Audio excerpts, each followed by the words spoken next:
نوجوانی میں جن سینئر ادیبوں شاعروں کے ساتھ میرا اٹھنا بیٹھنا رہا، ان سے فیض حاصل کیا، تعلیم حاصل کی اور ان کی شفقتوں کے سائے میں جیسے معاشرتی زندگی بھی گزاری، تو ان میں جو ہیں دو آدمی ایسے تھے ان سینئرز میں سے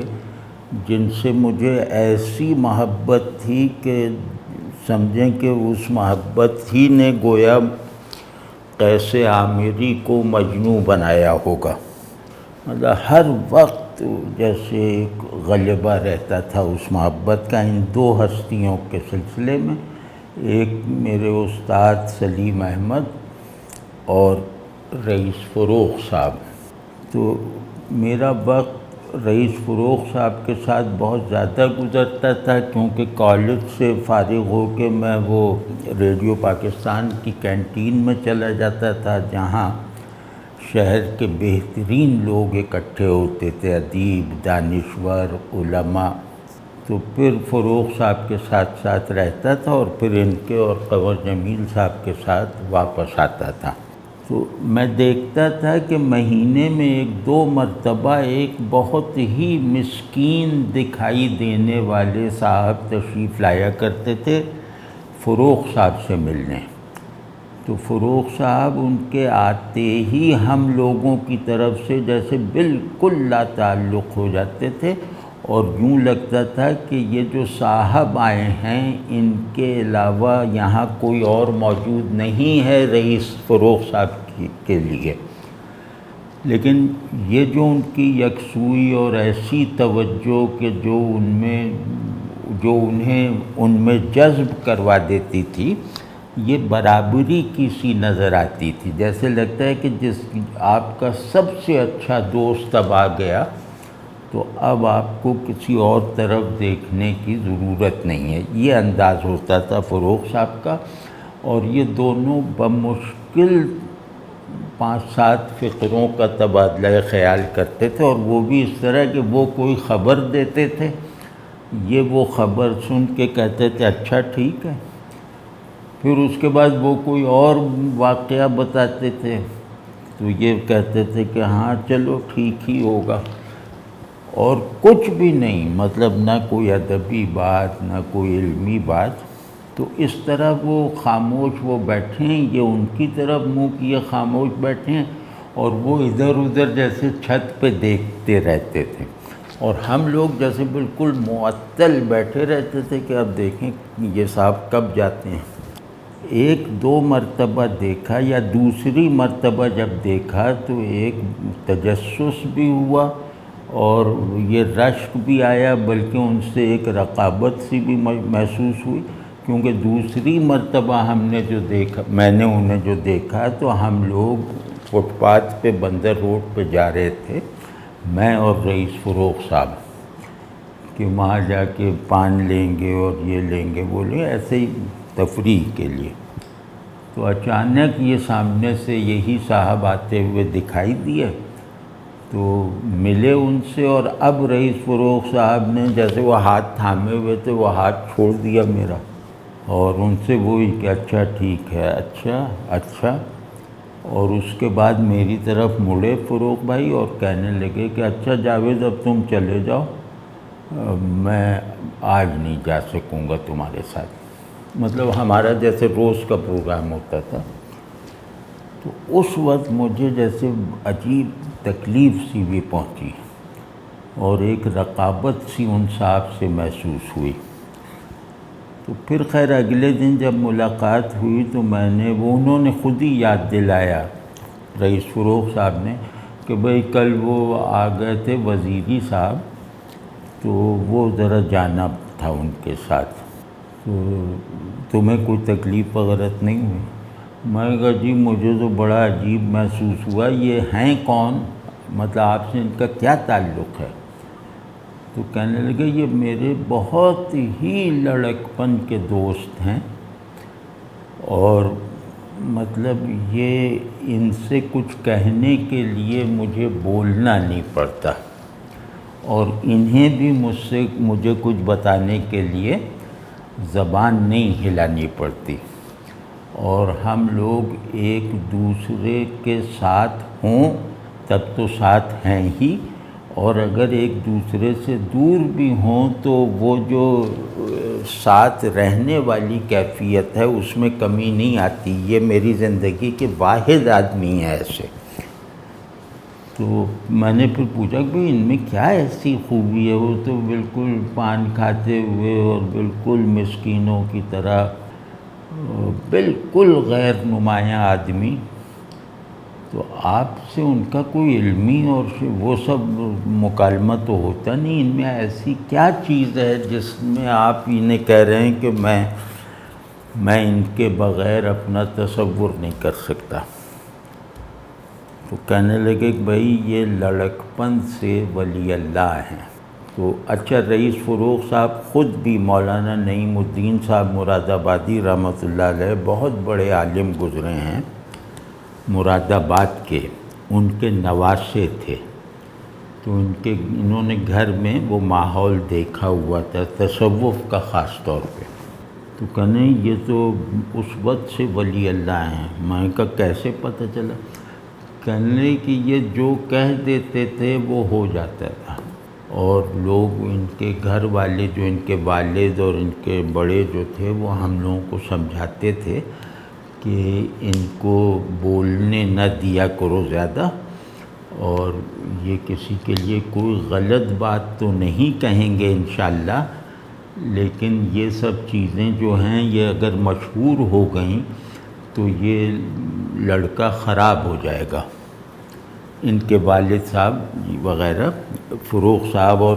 دیگر دوستوں کو یہ نصیحت کرتے تھے، بلکہ ہدایت اور تاکید کرتے تھے۔ تو کہنے اس دوران میں ان کے ساتھ تنہائی میں گھنٹوں خاموش بیٹھا رہتا تھا، لڑکپن کی عمر میں، مطلب 12-14 برس کی عمر میں گھنٹوں خاموش بیٹھا رہتا تھا، اور مجھے اس وقت احساس ہوا کہ بہت زیادہ جو حقیقی چیزیں یا بہت زیادہ جو ضروری چیزیں ہیں وہ دو آدمیوں میں اگر محبت ہو تو بغیر کہے سنے ایک دوسرے میں منتقل ہو جاتی ہیں،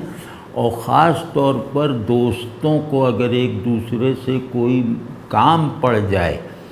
تو میں یہ دیکھتا تھا کہ ان سے اگر مجھے کبھی کوئی کام پڑا ہے اور اس کام کا مجھے ابھی احساس ہوا ہے تو یہ وہ کام کر دیتے تھے یا یہ وہ بات کہہ دیتے تھے۔ تو کہنا اب یہ سب تو میں نے لڑکپن میں دیکھا ہوا ہے، لیکن پھر جب بڑے ہوئے پاکستان آ گئے تو یہ KPT میں ملازم ہوئے، کراچی پورٹ ٹرسٹ میں، فروغ صاحب اور غالباً وزیری صاحب بھی وہیں، اور اس کے بعد جو ہے وزیری صاحب نے جب ان کے اندر ایک وہ پیدا ہو گیا تھا نا مریدانہ پن ان کے سلسلے میں، تو انہوں نے کہا کہ بھئی یہ نہیں، میں تمہیں نہ اپنے سے بڑا سمجھتا ہوں نہ چھوٹا سمجھتا ہوں، اور تم سے بھی یہی چاہتا ہوں کہ تم بھی مجھے نہ بڑا سمجھو نہ اپنے سے چھوٹا جانو۔ کہنے پھر ان کے کہنے میں یہ اثر تھا کہ بس ان کے کہتے ہی جیسے میں بن گیا۔ کہنے لگے کہ مجھے اگر یہ حکم دیتے، امر کرتے اور اس پر عمل میرے ارادے پر موقوف ہوتا تو میں کبھی اس پر عمل نہیں کر سکتا تھا۔ کہنے ان کی بات کی تاثیر ایسی تھی کہ میں ویسے ہی ہو گیا، اور پھر میں نے ان کے ہاتھ پہ ہاتھ مارا اور تم دونوں ایک دوسرے کو تم کہنے لگے۔ تو اس کے بعد یہ فروغ صاحب کی بات بتا رہا ہوں میں کہ فروغ صاحب کہنے لگے کہ مجھے جو ہے وہ عجیب طرح کے وساوس آتے تھے دین کے سلسلے میں، رشتوں کے سلسلے میں، دوستوں کے بارے میں، مطلب ایک آدمی جو وہمی ہو جاتا ہے اس طرح کے یہ ہو گئے تھے۔ تو کہنے لگے اس زمانے میں وزیری پانی پتی صاحب حیدرآباد میں تھے، اب یہ بات کی بات ہے، سینئر ہو گئے تھے دونوں۔ تو کہنے لگے کہ وہ 2-4 مہینے سے باہر تھے، تو میں اس سے خود نمٹنے کی کوشش کرتا تھا، لیکن کامیابی نہیں ہوتی تھی، اور مجھے ہر ایک سے جیسے دوری اور ایک وہ الجھن سی محسوس ہوتی تھی۔ تو کہنے لگے میں نے ایسے ہی ایک مرتبہ میں سوچ رہا تھا کہ کاش وزیری ہوتے تو وہ مجھے اس سے نکالتے۔ تو کہنے یہ میں نے سوچا اور اس سے نکل گیا، اور پھر بعد میں انہوں ہی نے آ کے یاد دلایا، مطلب 15 دن 20 دن بعد جب وہ آئے واپس، تو انہوں نے کہا کہ یار تم عجیب عجیب باتیں مجھ سے طلب کر لیتے ہو، اور تمہیں یہ اندازہ ہی نہیں ہوتا کہ میں اس وقت کہاں ہوں۔ کہنے میں اس وقت کسی شادی میں یا کسی ایسی مصروفیت میں تھا جہاں شور بہت تھا، کہنے وہاں کچھ مدھم سا مجھے احساس ہوا۔ تو خیر بتاؤ کیا ہوا تھا، خیریت، اور اس کو کوئی زیادہ اہمیت نہیں دی۔ تو اب جب یہ سب باتیں اور بھی کچھ باتیں رئیس فروغ صاحب وقتاً فوقتاً ان کے بارے میں بتاتے رہتے تھے، تو جب یہ سب باتیں سنی تو ہمارا تو مطلب میرے تو ہوش اڑ گئے۔ میں کہا ایسا آدمی۔ پھر میں اردو بازار میں وہ بہت آیا کرتے تھے، اور اردو بازار سے ان کا غالباً کوئی معاشی تعلق بھی تھا۔ اردو بازار ریڈیو پاکستان کراچی سے بالکل واکنگ ڈسٹنس پر ہے۔ وہاں بھی کچھ لوگ کتاب بیچنے والے میرے دوست تھے، کرمانی صاحب وغیرہ، تو میں وہاں بیٹھ جاتا تھا کتابیں پڑھنے کے لیے، وہیں بیٹھ کے پڑھتا تھا۔ تو وہاں یہ آیا کرتے تھے، غالباً دوسرے تیسرے دن دکھائی دیتے تھے۔ وہاں میں نے ان کو بہت لجاجت سے اور بہت اس سے مطلب یہ عرض کیا کہ وزیری صاحب ہماری طرف بھی بس نظر کر دیجئے کہ مطلب اچھے آدمی بن جائیں۔ تو بالکل جیسے شرماتے ہوئے، بہت شرمیلے سے آدمی تھے، کہنا ارے بھائی ہم کیا، پہلے ہم خود تو اچھے بنے، یہ مطلب اس طرح کی باتیں کر کر کے ٹال دیتے تھے۔ اس کے بعد جب ان کے قریبی مطلب عزیزوں سے پتہ چلا، تعلق ہوا یا اتفاقاً معلومات ہوئیں، تو وہ تو مطلب جیسے دماغ بھگ سے اڑ جائے کسی کا۔ ایک تو یہ کہ اپنے زیر کفالت لوگوں کو تاکید کرتے تھے کہ غریب رہنا، اور وہ غریبی سخاوت کے ساتھ گزارنا۔ کہتے تھے غریبی سخاوت اور استغنا کے ساتھ، لوگوں سے بے نیازی کے ساتھ گزارنا،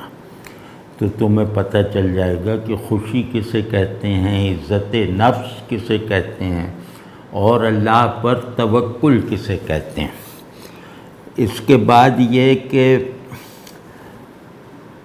کسی بھی شخص کی جو ان کے قریب میں ہو، رشتے میں ہو یا دوستوں میں ہو یا اولاد میں ہو، کوئی بھی شخص اگر غیر معمولی طور پر دنیا میں خود کو مصروف کر لیتا تھا اور اس مصروفیت کے نتیجے میں خوشحال ہونے لگتا تھا، تو یہ اس سے جیسے ڈسٹنس پیدا کر لیتے تھے۔ کہتے تھے کہ یہ تمہیں ابھی لگ رہا ہے کہ ضرورتیں پوری ہو رہی ہیں،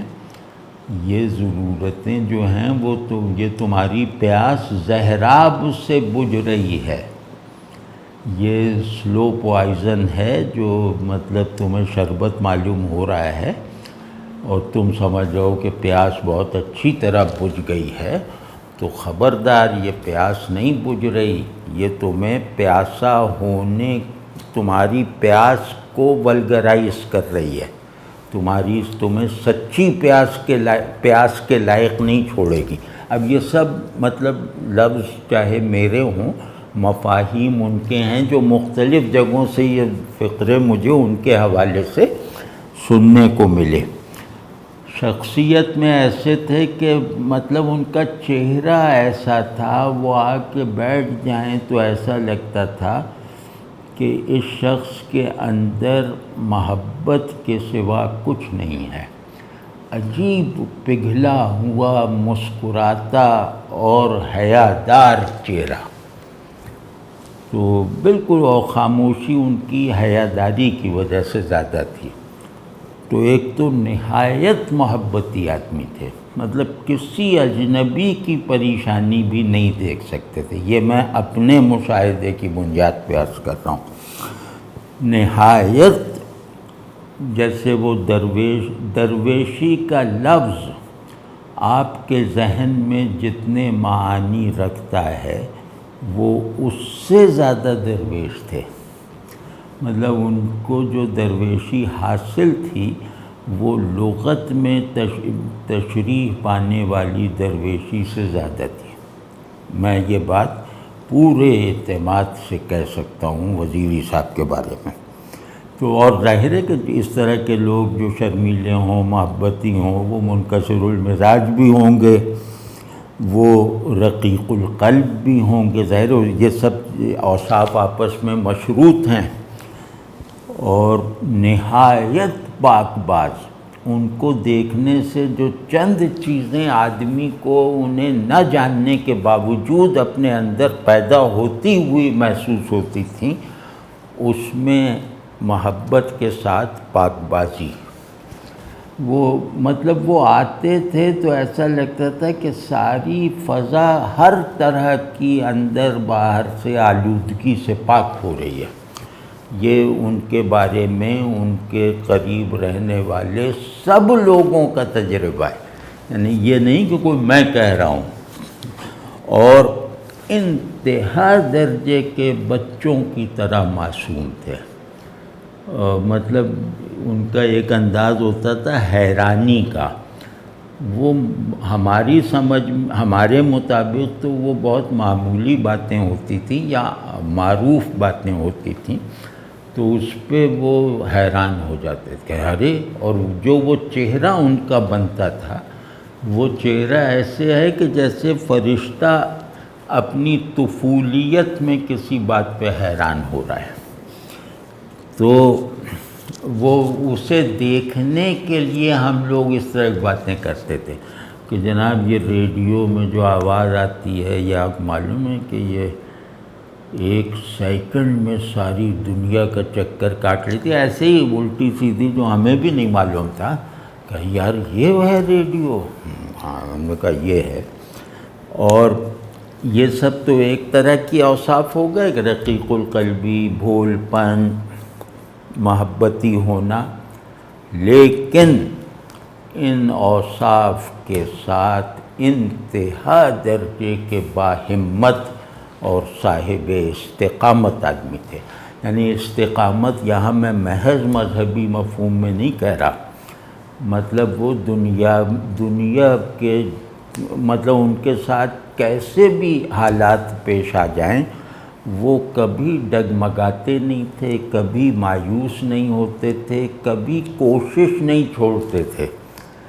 تو جو بھی انہوں نے طے کر رکھا ہے کہ مجھے یہ عمل کرنا ہے، یہ کام کرنا ہے، تو اس کام کے آگے جتنی بھی رکاوٹیں آ جائیں لیکن وہ اس کام کے لیے درکار کوششیں کبھی نہیں چھوڑتے تھے، اور ایسا گویا 10 معاملات میں ہوتا تھا، 10 جگہ پہ وہ۔ تو انتہائی باہمت، انتہائی بہادر، مطلب وہ ایسی جگہ پہ بھی کچھ مدت رہے ہیں جہاں مطلب ڈاکوؤں کا بسیرا تھا، کورنگی سے ادھر کچھ بھی نہیں۔ آپ کہہ دیجئے کہ وزیری صاحب فلاں جگہ نہ جانا، اس زمانے میں ہم لوگوں کا ایک کلچر سا تھا کہ ہر محلے میں کوئی گھر آسیب زدہ ہوا کرتا تھا اور خالی رہتا تھا، وہاں نہ کرایہ دار آ سکتا تھا نہ وہ۔ تو ہماری طرف بھی تھا، یوسف پلازا کے پیچھے ایک گھر، وہ بہت اچھا بنا ہوا گھر، تہہ خانہ بھی تھا، لیکن اس میں ایک رات سے زیادہ کوئی آباد نہیں ہوا۔ وہ مالک مکان جو ایک رات رہا بننے کے بعد پھر کوئی نہیں رہ سکا۔ وہاں ہم جاتے تھے، جیسے وہ ڈرنے سے اپنے لطف اٹھاتے تھے رات کو، تو 2-4 کو لے گئے اور تھوڑا تم جاؤ قریب، تم جاؤ، ایسے ہی مطلب اس وقت ڈرنا بھی اس وقت جیسے فرحت والا ہوتا تھا۔ تو یہ جیسے کلچر تھا، ہر محلے میں کوئی آسیبی مکان ہوتا تھا۔ وزیری صاحب کو آپ آصف سے بھرے ہوئے گھر میں، واقعی آصف اور جنات وغیرہ سے بھرا ہوا گھر ہو، آپ کہیے تو کہتے ہیں ارے یار دیکھ کے آتے ہیں، اور وہ گھس جائیں گے، وہ آپ چاہے ان سے کہیے رات اکیلے رہ جاؤ، رہ جائیں گے۔ مطلب یہ لوگ ان سے یہ جیسے اپنی تفریح کے لیے کروایا کرتے تھے، اور ہمیں تو یقین ہے کہ یہاں آصف ہے، اب ہم نے ان سے اپنی دانش میں تو سچی بات کہی ہے، کہنے اچھا تو یار کھلواؤ ذرا تہہ خانہ وغیرہ یہ وہ، ہم نے کہا ہم کہاں سے کھلوائیں، کہنے کسی طرح بس راستہ بنا دو اندر جانے کا۔ جا کے 2 گھنٹے بعد اندر سے تقریر کر رہے ہیں، 2 گھنٹے بعد باہر نکلے اور کچھ بھی نہیں، انہیں کچھ ہوتا ہی نہیں تھا۔ اور میرا اندازہ ہے، دیکھا تو نہیں لیکن میرے خیال میں یہ جہاں جاتے تھے وہاں اس طرح کی نحوستیں زائل ہو جاتی تھیں، یہ میں اپنے اندازے سے کہہ رہا ہوں۔ تو اس کے بعد ان کی 2 جو چیزیں تھیں وہ کرامت کے درجے کو پہنچی ہوئی تھیں، مطلب وہ میں نے کم از کم مولانا ایوب صاحب رحمت اپنے قریبی بزرگوں میں، ظاہر ہے بہت لوگ ہوں گے لیکن اپنے قریب ترین بزرگوں میں مولانا ایوب صاحب رحمہ اللہ کے بعد کسی میں نہیں دیکھی سوائے وزیری صاحب کے وہ 2 صفتیں کہ وہ صادق القول تھے اور وعدہ پورا کرنا ان پر ختم تھا۔ تو مطلب آپ سے جو کہا ہے وہ مطلب اس میں ذرہ برابر بھی سچائی کے خلاف کچھ نہیں ہوگا۔ مطلب اگر ان کی کوئی بات ہے جو صحرا کی طرح ہے، فرض کیا، تو اس صحرا کا ایک ذرہ بھی سچ کے خلاف نہیں ہے۔ انہوں نے زندگی میں جتنی باتیں کی ہوئیں وہ باتیں چاہے نیند میں کی ہوں، ان میں سچ کے علاوہ کچھ نہیں ہوتا تھا، اور انتہائی خوف کے ماحول میں وہ سچے رہے۔ جیسے MQM وغیرہ کا جب ہوا تو یہ بالکل ڈٹے رہے اور کوئی پرواہ نہیں کی، اور وعدہ اگر آپ سے کر لیا ہے تو آپ بھول جائیں گے، وہ نہیں بھولیں گے، اور کبھی عذر نہیں کریں گے کہ بھئی یار وعدہ تو کیا تھا لیکن ابھی تک ذرا مشکل ہے تو اور مہلت دے دو، کبھی نہیں۔ تو یہ سارے جو اوصاف ہیں یہ جیسے یوں لگتا ہے کہ پرانے زاہدوں، پرانے راہبوں، اور یوں کہنا چاہیے کہ بالکل اپنے آپ کو مٹا لینے والے لوگوں کے سے باہر نہیں پائے جاتے، یہ سب اوصاف مجتمع حالت میں۔ تو یہ وزیری صاحب تھے، اور پھر یہ کہ یہ دائم المرض تھے، مطلب عمر بھر مریض رہے۔ مریض کا مطلب مختلف جسمانی تکلیفوں میں رہے، لیکن دوا شاید انہوں نے شاید ہی کبھی کھائی ہو۔ یہ بھی ان کی ول پاور اور ان کے باہمت ہونے کا وہ ایک تھا۔ اور وہ جیسے کہ میں نے عرض کیا کہ رئیس فروغ انہیں اپنا سب سے بڑا اور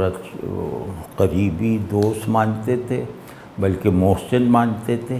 اسی طرح ان کی زندگی میں بھی رئیس فروغ صاحب کی یہی حیثیت تھی۔ تو اللہ کا شکر ہے کہ میں نے 2 ایسے دوست دیکھے ہیں کہ مطلب اب جس نے ان لوگوں کو دیکھا ہے نا، اس کی آنکھیں اب مایوس ہیں، مطلب انہیں دیکھتے وقت بھی احساس مجھے ہوتا تھا کہ انہیں خوب دیکھ لو، آگے ایسے لوگ نہیں ملیں گے۔ تو یہ تھے وزیری پانی پتی صاحب، جنہوں نے غالباً رئیس فروغ صاحب کا انتقال ان کی زندگی میں ہوا تھا، تو غالباً رئیس فروغ صاحب کی کتاب انہوں نے ہی چھپوائی تھی۔